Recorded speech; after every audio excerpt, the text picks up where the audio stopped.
New reporting out today says that Rock Cabato from the Masson Network says that Corbin Burns turned down $45 million annually over 4 years from the Baltimore Orioles, ultimately in order to take $35 million a year from the Arizona Diamondbacks. We'll also dig into a lot of injury issues that have cropped up around the league. We'll touch on the tragedy, unfortunately, that has befallen baseball as well, including the Octavio Dotel passing, as well as other members of the baseball community that were affected by the roof collapse down in the Dominican Republic. And we'll get into some trade news around Major League Baseball. That and more ahead here at the MLB Hot Stove Daily.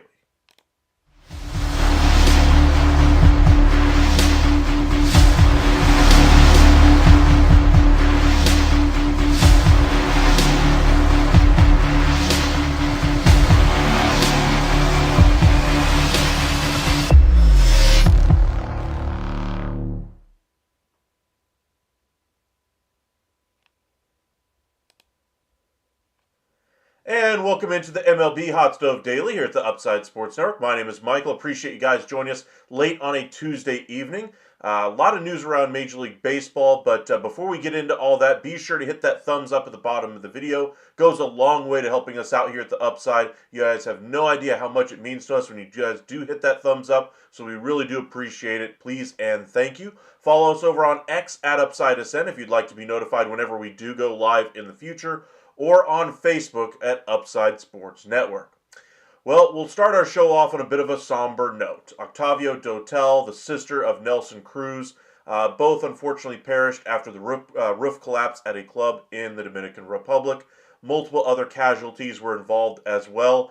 Not too much I can say as far as the tragedy itself, but just looking back, just kind of reflecting on what Octavio Dotel was able to accomplish in a shortened lifespan, unfortunately, after this tragedy.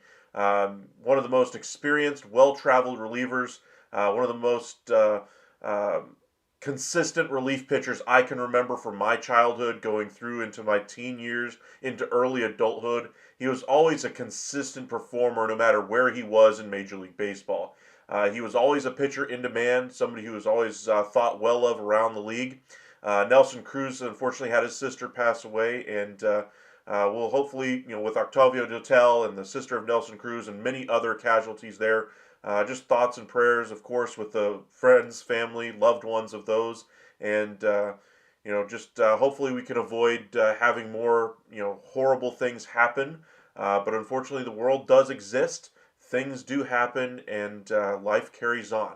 So thoughts are with those that did perish in the roof collapse down in the Dominican Republic.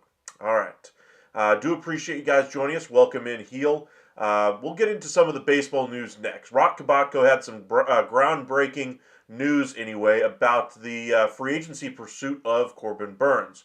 Remember, we had talked a lot about the Orioles not being able to get a number one starter this offseason, how they might be unwilling to go for a long-term deal.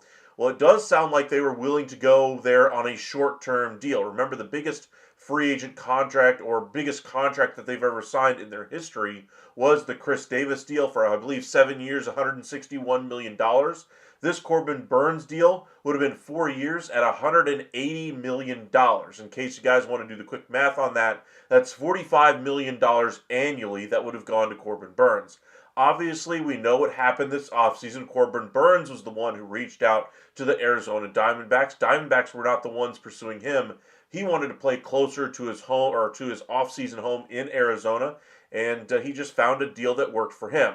Now, could he have gotten an extra 2 years for $30 million tacked on to the end of that Orioles deal to equal the money that he's getting in total value from the Arizona Diamondbacks? Absolutely. Of course, there's always injury risk, but he's a very strong, capable pitcher. I think he'd been able to get a 2-year, $30 million deal after that 4-year, $180 million deal he could have gotten or could have signed with the Baltimore Orioles. That being said, a player has to choose where he wants to play. Yes, money is a factor. We just discussed this with Vlad Guerrero Jr. about his pending free agency that was usurped by the extension that was finally done by the Toronto Blue Jays. Good on them for getting it done. But while money does play a factor, it isn't everything. Comfort does come into play. Taxes come into play, which is part of money, I suppose. Quality of life, familiarity with your surroundings. There's a ton of different factors. The ability for a team to win, the lack of the ability for a team to win. Climate comes into play. Which coast you're on comes into play. There's a lot of factors when it comes to free agency. And while money is generally the overriding factor here, it was not necessarily the case for Corbin Burnes. Now, yes, he's getting the 210 guaranteed. Good for him to get that kind of money for what he got there. But I think that he could have easily gotten a 2-year, $30 million contract after the one the Orioles offered him. They might have even been able to get it to a vesting option if he was still performing at such a high level. Sure, the first 4 years would have been guaranteed, but maybe make the years 5 and 6 of that deal vesting options, to where if he hits certain inning parameters with a certain ERA or a certain FIP, whatever the parameters are that you want to make that vesting option for, set it to the most team-friendly way you can. And I think he probably would have been fine with it. But ultimately, he just wanted to go elsewhere. I don't think money was the overriding factor in this decision. I've heard from several different sources out there, from what I've been able to see, that the Giants had an offer on the table that was very comparable to what was on the table from the Diamondbacks. I've seen several different reports out there that the Blue Jays actually had a higher number on the table for him as well at one point. Ultimately, their pursuit cooled in the waning days of that pursuit. Mets never really were at the level of contract that we've been talking about as far as the years are concerned, and he gets the longevity, the long-term deal that he was looking for there in Arizona. Overall, not a bad deal for the player. I still don't fault a player for choosing where he wants to play in free agency, especially when he's doing it with his family in mind, and Corbin Burnes certainly did that in his free agency pursuit. Now, as far as trade news is concerned, we did see a trade today. The Houston Astros traded Rafael Montero, who's gotten off to a rough start to begin the year, and his $11.5 million expiring salary to the Atlanta Braves for plenty of cash in that deal. We'll have to see how this move ultimately works for the Atlanta Braves. They needed help in that pitching staff. Hopefully Montero can get things back on the right track here, but he's been always a mercurial reliever. Even more so than most relievers are. We talked ad nauseum this offseason about how bullpen guys are usually great one year, so-so the next, maybe horrible another year. They're never the same pitcher year over year. It's very rare to get the pitcher that's able to put up those type of numbers consistently. There's not the days of Mariano Rivera and Trevor Hoffman, the elite closers in the game, just kind of carrying these teams with postseason success. Those guys are fewer and farther between. Now we're left with guys at the top of the heap like Emmanuel Clase, Edwin Diaz, who while they're very, very good when they're right, also have injury red flags and very poor dips in performance as well that don't put him in the same class as Mariano Rivera. Now, does that mean they're still not good pitchers? No, they're still good pitchers. They're just not Mariano Rivera. Now, as far as this trade here for the Houston Astros and the Atlanta Braves, is Montero even Emmanuel Clase? No. But could he be a guy that gives you a sub-4 ERA if he's pitching well? Maybe even a sub-3? Absolutely. But he hasn't been that pitcher yet. And when I talk about mercurial, I'm talking about the good year for him is like usually a 2.5 ERA. The bad years for him are sometimes over 8, over 9 in certain sample sizes. So those are the worrisome parts with the volatility of his performance, and hopefully the Braves can get some bang for their buck in this deal. Other trade news is starting to come out now as we get in a little bit further into the season, what teams are looking to address. The Texas Rangers, of course, had to act quickly when Jack Leiter went down. They already had Patrick Corbin coming, but with the injuries to Bradford and Gray, they preemptively went out there and added a Patrick Corbin. He got his first start of the season today and did pretty much exactly what I expected he would. Gave up 3 runs in 1 inning anyway. He still gives you the longevity is what you're looking for there. I believe he threw 4 innings, so his ERA is going to be a little bit inflated as per usual. But he does at least give them somebody to eat some innings until the rest of their starters are back. They acted quickly before they had to wait until the trade deadline to address their needs in their starting staff. Issues for Texas right now remain to be that offense. Their bullpen coughed up another game today. I believe it's the second, maybe the third game they've coughed up so far this season. I believe it's the second. Luke Jackson gave up 1, and then errors kind of were their undoing tonight. But the bats, still are the story here for me. The bats just aren't getting it done. Marcus Semien, Corey Seager. I think Bruce Bochy is going to give them a little bit more leash here. I think he's going to be very patient with both those guys. They're making the big money. They are the aircraft carriers. But after a certain point, they're going to have to go with guys that are getting on base, that are producing, and allowing those guys to get the bat. Doesn't mean you're putting Corey Seager and Marcus Semien in the 8-9 hole, but maybe you're moving down or move them down in the lineup to say the 5 or 4-5 spot, maybe the 4-6 spot. A guy like Jock Peterson, who's supposed to be a great offensive piece for them, he might find himself all the way down in the 7-8 hole if he continues to put up poor numbers offensively. Josh Young returned today, went 3 for 4. He was an impactful player today. But of course, Wyatt Langford now goes down to right side, tightness. Sounds like this will be a short-term issue. He may not even require a IL stint, but he'll be getting an MRI tomorrow. Appreciate you guys joining us. Johnny, welcome in. ODE with one of my good buddies. Let's see here. Got a feeling they're clearing money for a bat for the Astros. Yes, but they don't really save a whole lot of money on that deal by Rafael Montero. I do think they're going to be saving a little bit of money here, and with as tight as they are up to that tax threshold, any extra $500,000, even $1 million, is a very big difference to a Houston Astros organization that does not want to go into that tax threshold there either. Let's see here. Montero's last couple of outings have been pretty strong. I wish him good luck. I'll put it this way. Montero, when he's right, is a very good pitcher. We've talked about this before, but bullpen guys are notoriously mercurial, and he's one of the most volatile relievers in the game. Atlanta could have gotten a good one here. I'm hoping the best for him, but we shall see. Again, trading for Bednar wouldn't be the worst decision ever for the Rangers. I don't really worry about the bullpen still for the Rangers. I think the bullpen issues right now are just fine. It's just the normal, variance in the season. You're going to have some days when your relievers have it. You're going to have some days when you don't. But when you have 3 errors in the game and your offense is limping through the season so far and still cannot muster a game with more than 6, maybe 7 runs right now, they're not exactly a prolific offensive club like we were expecting them to get back to like they were in 2023. As far as David Bednar, no team is going to be looking to acquire him right now until he shows that he's got it back. And until then, he's going to stay there in Pittsburgh. Now, once we get to closer to the trade deadline, we could revisit this conversation. But for right now, nobody's pounding down the door saying, I want David Bednar. Take whatever you want. I want him. Within reason, of course. Just saying, David Bednar, while he's got the ability to be an all-star level closer, it's been a minute since he's been that type of a pitcher. He struggled at the end of last year as well to really get into a groove. And again, to start this year, more of the same. All right, let's check in around Major League Baseball, some scores and the standings. We'll start with the American League. Sounds like the Toronto Blue Jays are off to a very good start here, 7-5.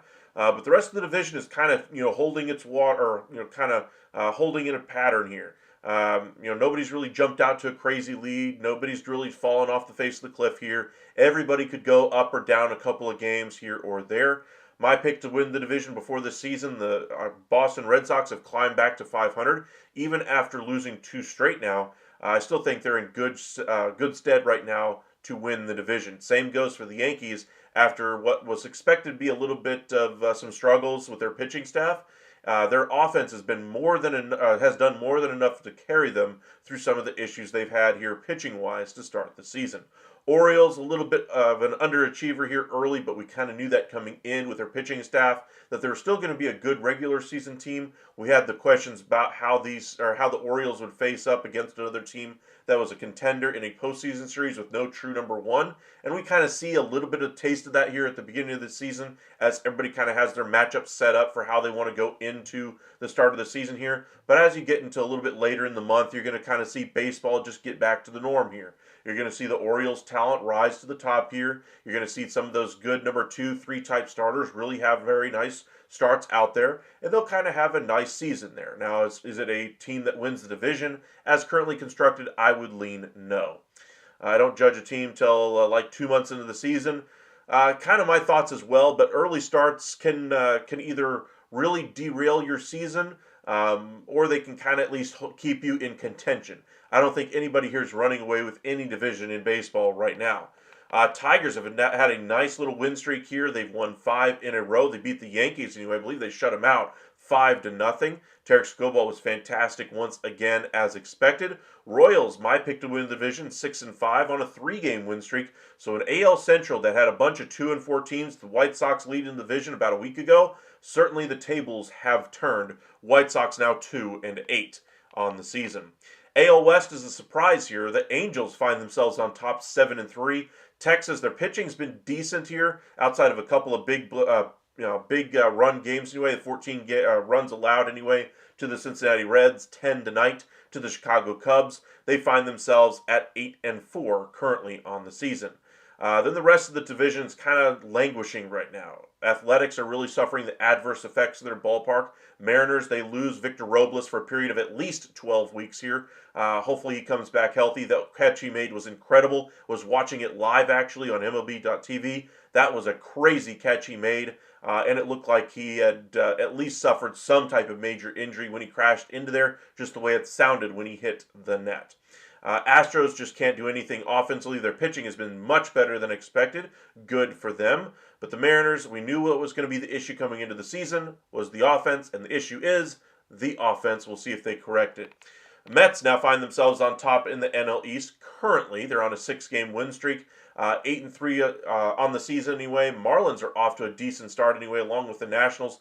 5-6, at least trying to hang around for the wild card picture for at least a few months here. Braves finally get their second win anyway. They're 2-8 right now. We just mentioned the trade that they made acquiring Rafael Montero. They need more pitching wherever they can get it right now, but the offense has been their issue as well. 31 runs scored so far through 10 games. Ain't gonna cut it, Jeeves.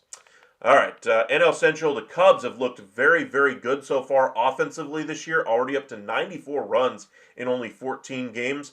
Pitching still leaves a little bit to be desired, especially in the back end of that bullpen. I do not trust what they have on that staff right now. I do think they'll address it at the deadline once we get a little bit closer there. Brewers, they win their second straight anyway. They climb above 500 here. Good for them. They face the Colorado Rockies right now, so we'll see if they can continue to try to gain on the Chicago Cubs.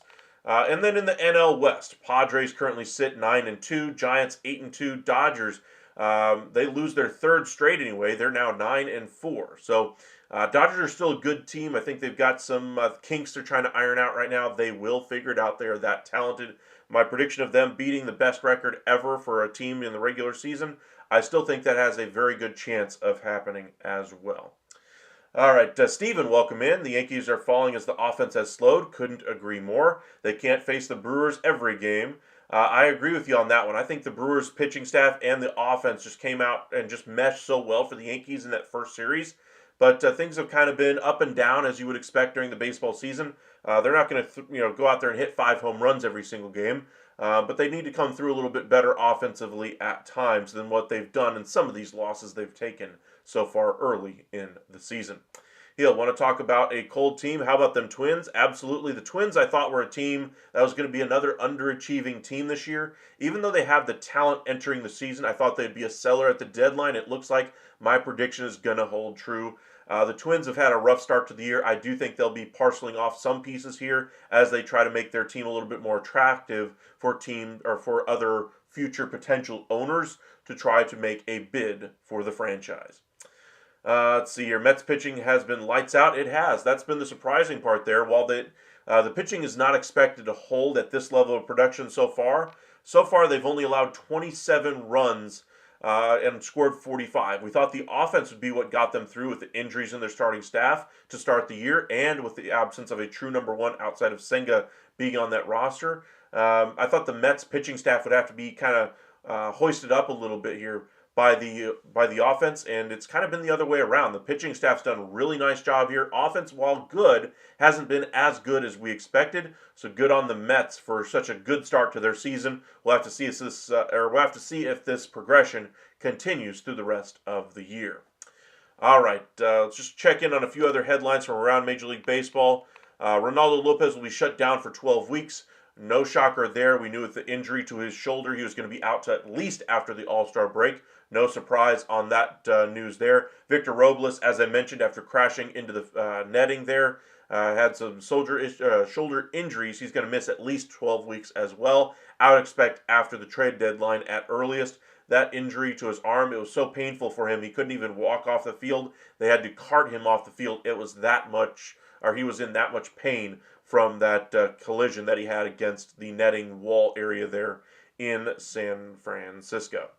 As I mentioned, just some solemn news around Major League Baseball today with the news that Octavio Dotel has passed away after a roof collapse down there in the Dominican Republic. Nelson Cruz's sister also passed away in that one. You might remember him from his days with the Texas Rangers, Baltimore Orioles, Seattle Mariners, among others. Great baseball guys, both of them. Nelson Cruz, a late bloomer in his career, but finally found a home in the Texas Rangers. We know about the PED stuff that he was suspended for with the Baltimore Orioles and was still one of the most liked players in the league after that suspension. Even grew in popularity as he continued to be one of the better sluggers in the game after he came back from that suspension. But great player overall, but thoughts with his family with the passing of his sister after that roof collapse. Octavio Dotel, one of the most well-traveled relievers in Major League Baseball, well thought of, always had his best stuff. And we talked about Rafael Montero a minute ago about the volatility in his performance. That was not the case with Octavio. He was one of the most consistent relievers over the course of 20 years. It felt like he was just the model of consistency, and you can see why he was always in demand. Because while he wasn't necessarily a Mariano Rivera of his time, he would always get you out of a 2-on, nobody out situation in the sixth, then go through the seventh inning. He was one of those great elite fireman type of relievers that would come in for whoever he was on, and those teams that he was always on always seemed to be in contention. Speaks to how good of a character he had as far as the ability to stay as professional as he was for as long as he did. And he will be missed. Thoughts and prayers with his family as they grieve his passing there. We welcome in. Let's go Angels. This team has grit. They do. They're 7-3 and currently lead the AL West. Congratulations to the Angels. While we don't expect this to last, it is certainly positive signs for what's going on in the clubhouse right now, what Ron Washington has going with this team. They will be a team that overachieves. Are they a team that overachieves to the point where they win the division? I doubt. Are they an overachiever to the point where they might surprise us here, stay around in the wild card hunt for a little bit longer than we expect? I think that could be the case here. But ultimately, I think they'll fall a little bit short here. The talent just isn't quite there as of yet, but grit certainly does count for quite a lot when talent is necessary, or might be missing a little bit here with the Angels as they go through a retool, rebuild situation out there in LA. Astros and Mariners might go to extras if Mariners don't score in the bottom of the ninth. Let's go ahead and just check in on the scoreboard anyway. Let me update the numbers here. All right. 1-1 as they go to the bottom of the ninth anyway. Canzone, who came up in place of Victor Robles after his injury. Raleigh and Bliss do up in the bottom of the ninth there. A's going out and knocking the cover off the ball so far in a minor league ballpark, as to be expected. 13 hits for the A's, 9 hits for the Padres. No surprise there. We talked about the Yankees getting blanked by Tarek Skobal. White Sox getting blanked anyway by the Guardians. This looks a lot more like what we can expect to see from the White Sox this year. The offense that lacks only 2 hits in the game. Guardians have really struggled as well out of the gates this year. 3 hits in the game as well. Mets 10-5 winners over the Marlins. Good on them. Pirates drop another one here early in the season. They lose 5-3 at home to the St. Louis Cardinals. Sonny Gray gets the win. Skeens the loss there. Dodgers lose 8-2 on the road against the Washington Nationals. Nationals actually win the series there against the Dodgers. Blue Jays 6-1 winners over the Red Sox. Red Sox offense wasn't able to scratch out across enough runs across the scoreboard or across the plate there. The hits were there, they just couldn't string anything together. Angels 4-3 winners on the road in Tampa. Tampa again playing in a minor league ballpark. Their offense still struggling to some degree here, but the Angels good enough to get the win. Phillies drop 1 to the Braves. The Braves get their second win, as I mentioned earlier. Good on them, as they kind of had their offense clicking early and then once again late, scoring in 3 consecutive innings to kind of finish it off. And then, of course, the game was really decided for the Cubs and Rangers there in the 8th inning. Just poor defense errors really cost the Rangers in that one. The offense did wake up finally for Texas to some degree. Still only 6 runs scored in the game for the Texas Rangers. We talked about Simeon and Seager, Jock Peterson, others who have really struggled here out of the gates.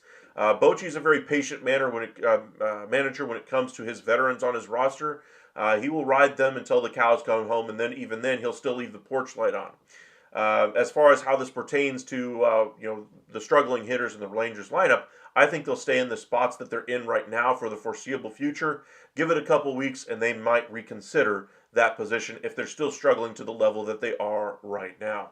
Twins lose on the road. Once again, their offense not able to scratch across enough runs. Royals only able to muster 3 hits in the game today. 2-1 winners over the Twins. Just they get the late run in the 8th inning anyway for the Royals, and they're just getting it done with whatever they have to do to get back into the win column there in Kansas City. Good on them for kind of scratching and clawing for every win that they can.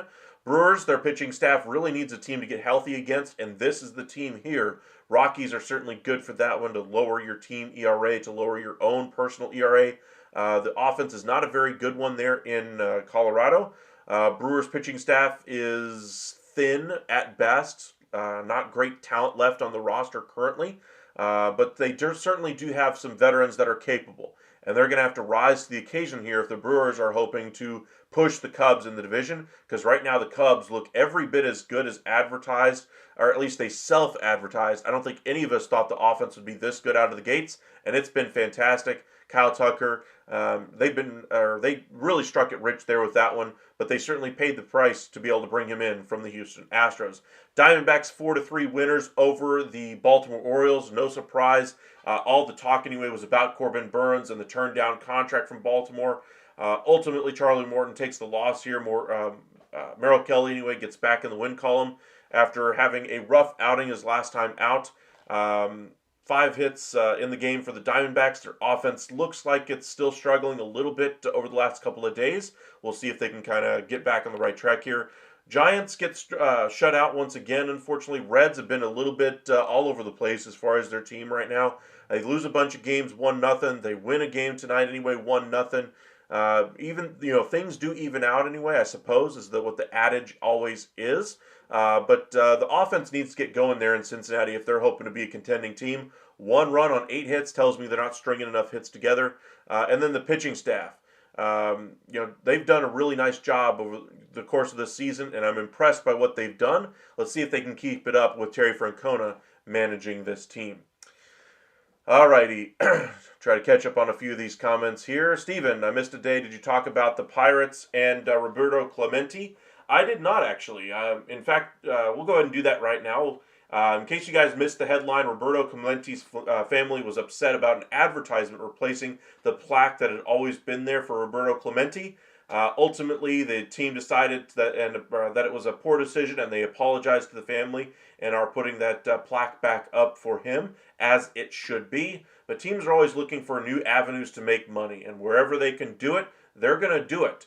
Maybe you call it the Clemente Corner, or whatever the case may be, to try to make it some catchy thing, for teams to try to advertise in the Clemente Corner, whatever the case may be. You just don't take down the guy's plaque that meant so much to baseball, to the Pittsburgh Pirates specifically.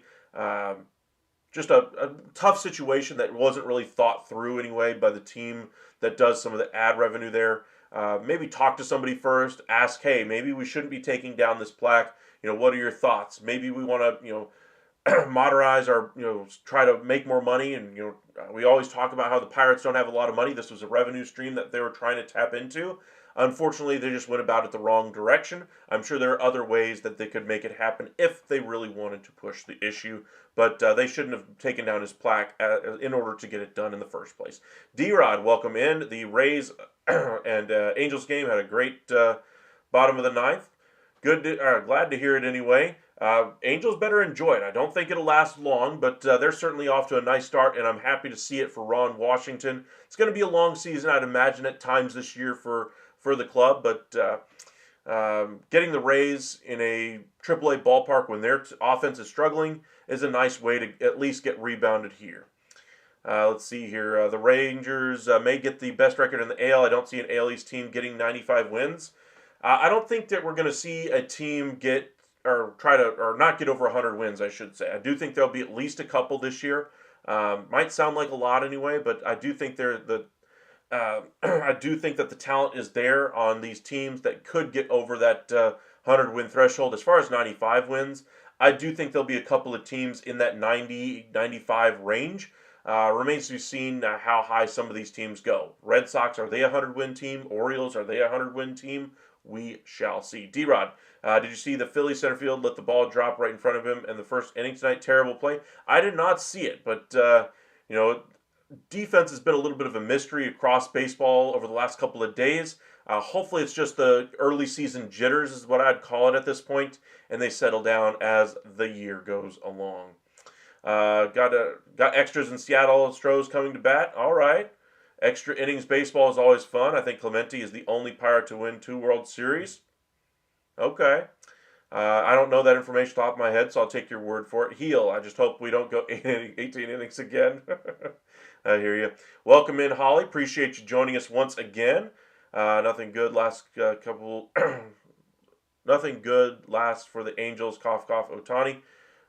Yeah, they've had a rough go out there in the Los Angeles Angels, but they do get Kenley Jansen his 450th save of his career. I believe that he's in the top 5 or close to it. I can't remember where he's at, 4, 5, 6, somewhere in there. But good on him for getting his 450th and pulling out the victory there on the road in a AAA ballpark against the Tampa Bay Rays. Mark, welcome in. O's can't this up. Can't wait for pitching reinforcements. Bradish, G-Rod. Hope Gibson is dialed in soon. A better pitching move needs to be soon to keep pace. Couldn't agree with you more. I do think they have the pieces in place right now to at least tread water. But I think the bigger thing for them is getting that number 1 on their staff, getting used to him, setting up their rotation for success as they enter October, and not just trying to rush it after the trade deadline. I think they need to act quickly here, try to capitalize on the few teams actually being active in the trade talks right now, and try to get a deal done with a team like the Padres, who are looking to shed a little bit of salary. Maybe there's some surprise trade candidates that we could see being made available here in the next month or so. Maybe they could be one of the first teams in on the ground floor of one of those type of negotiations. Alrighty, appreciate you guys joining us. Be sure to hit that thumbs up at the bottom of the video. Goes a long way to helping us out. Please and thank you. Follow us over on X at UpsideSN if you want to be notified when we do go live. And follow us on Facebook, Upside Sports Network. Appreciate you guys joining us. We'll get into our MLB Power Rankings for Week 2 of the MLB season, if you will, or with Week 2 now in the books. And we'll see where teams currently stand. Braves finally got their first win. That will be factored into the rankings tomorrow. We'll talk about the continued lack of hitting from a couple of teams. That will be factored in as well, as some of the injuries continue to mount. Those will be taken into consideration as well. Heel, Seattle, I blame you for not investing in hitting, for ruining people's sleep schedule. I mean, Seattle is pretty rough and has been for a minute now offensively, but this is the best pitching staff they've ever had. You can't really blame them for trying to keep it together. I do blame them for not doing better offensively to put more talent around Julio Rodriguez. He is that good. They have a lot of good talent coming, a lot of top 100 guys, but they need talent on the offensive side right now at the big league level. And we'll see if they get it done. They have the pitching staff right now. It's just a matter of can they get enough hitting between now and the deadline to make a difference in the division or even in the wild card picture. All right, appreciate you guys joining us. Stay safe. We'll be back tomorrow with our MLB Power Rankings, so be sure to join us for that one. We'll also discuss some scores from around Major League Baseball and any news that may have broken. Again, thoughts and prayers are with the families of Nelson Cruz and Octavio Dotel and all the other people who passed away in the roof collapse down in the Dominican Republic. Appreciate you guys joining us. Y'all stay safe out there. We'll see you guys tomorrow night.